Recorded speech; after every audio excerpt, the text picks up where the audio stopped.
Video کو like کر کے آگے شیئر ضرور کر دینا۔ روزے کے حقوق، حق سیام کیا ہے، روزے کے حقوق کیا ہیں؟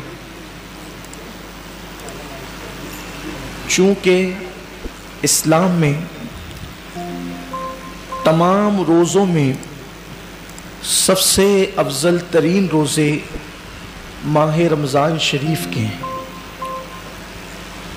اس کی وجہ بالکل ظاہر ہے کہ ماہ رمضان شریف کے روزے ہم پر فرض ہیں، اس کی فرضیت کا کسی کو انکار ہی نہیں، اور جو انکار کرے وہ مسلمان ہی نہیں۔ ہر مسلمان چاہے وہ روزے رکھتا ہو یا نہ رکھتا ہو، ہر مسلمان کا یہ عقیدہ ہے کہ ماہ رمضان شریف کے روزے فرض ہیں۔ اور پھر اس مہینے کی فضیلت بھی بالکل ظاہر ہے کہ اللہ کے حبیب صلی اللہ علیہ وآلہ وسلم نے فرمایا کہ ماہ رمضان کو تمام مہینوں پر ایسی فضیلت ہے جیسی فضیلت مجھے تم سب پر ہے۔ حضور سے بڑھ کر فضیلت والا کوئی نہیں۔ تو بالکل صاف یہ بات ہمیں معلوم ہو رہی ہے کہ ماہ رمضان سے افضل ترین کوئی مہینہ نہیں، بلکہ اس ماہ مبارک کے بارے میں تو یہ بھی کہا گیا کہ یہ مت کہو کہ رمضان آیا اور رمضان چلا گیا، رمضان میں یہ کریں گے، رمضان میں وہ کریں گے، بلکہ یہ کہو کہ ماہ رمضان آیا، ماہ رمضان گیا، رمضان المبارک میں ایسا ہوا۔ یعنی اس کا نام ایسے ہی مت لو کہ رمضان آیا رمضان ہے، اس کا نام احترام سے ماہ رمضان آیا، رمضان المبارک آیا، رمضان کریم آیا۔ یعنی اس کا ادب اللہ کے حبیب صلی اللہ علیہ وآلہ وسلم نے، صحابہ نے اور امت کے اکابرین نے ہمیں سکھایا۔ اور پھر اس کی وہ پہلی رات جس میں آسمانوں کے دروازے کھلتے ہیں، آپ نے کثرت سے سنا ہے، صرف میں اشارے دے کر اپنے عنوان کی طرف آپ کو لے جانا چاہتا ہوں کہ آسمان کے دروازے کھلتے ہیں، رحمتوں کے دروازے کھلتے ہیں، جنت کے دروازے کھلتے ہیں۔ ایک سال تک اہتمام ماہ رمضان میں، ماہ رمضان کے اہتمام میں ایک سال تک جنت کو سجایا جاتا ہے، ایک سال تک جنت مزین کی جاتی ہے کہ ماہ رمضان شریف آنے والا۔ یعنی ہم تو عید کر کے چھٹیاں منا لیے ہوتے ہیں، لیکن اللہ کے معصوم فرشتے رمضان شریف کے جانے کے بعد آئندہ رمضان شریف کے لیے پھر اہتمام میں لگ جاتے ہیں اور جنت آراستہ کی جاتی۔ یہی وہ ماہ مبارک ہے جس میں کوئی خوش نصیب مسلمان کا انتقال ہو جائے تو وہ قبر کے عذاب سے بچ جاتا ہے، اور وہ قبر کی تکالیف سے بچ جاتا ہے، قبر کے حساب و کتاب سے بچ جاتا ہے۔ اور میں اللہ کی ذات سے امید کرتا ہوں کہ وہ قیامت کے حساب و کتاب سے بھی محفوظ ہو جائے کہ جو اس ماہ مبارک میں انتقال کرے۔